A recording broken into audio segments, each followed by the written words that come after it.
এই সেই রেহেল গেট, এটি জেদ্দাতে ঢোকার আগেই এই গেটটিকে দেখা যায়। মাক্কা তায়েব থেকে যেদিক থেকেই যাবেন আপনি, আগে এই গেটটি দেখতে পাবেন, তারপরে জেদ্দায় প্রবেশ করবেন। তো খুব সুন্দর লাগে দেখতে। রাত্রে অনেক লাইটিংয়ের সিস্টেম করা রাখা হয়েছে, অনেক লাইট দেখতেই পাচ্ছেন। কোরআনের রাখা যে রেহেলগুলো থাকে, এই রেহেলগুলোর মতোই দেখতে, খুব সুন্দর লাগছে দেখতে। কত সুন্দর ডিজাইন করে রাখা হয়েছে, নিচের দিকে তো খুব সুন্দর ডিজাইন করে রাখা হয়েছে লাইটের, এত সুন্দর।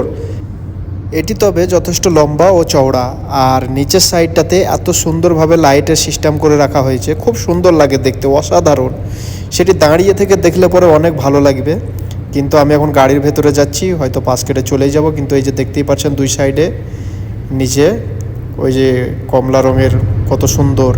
কাছে গেলে রং চেঞ্জ হতে পারে, কিন্তু এই যে এখানে অন্য রং দেওয়া রয়েছে, খুব সুন্দর। এই পাশেরটা আবার অন্য রং, এই যে এত সুন্দর ডিজাইন করে রেখেছে, বাপ রে বাপ, খুবই সুন্দর, সেই রকম।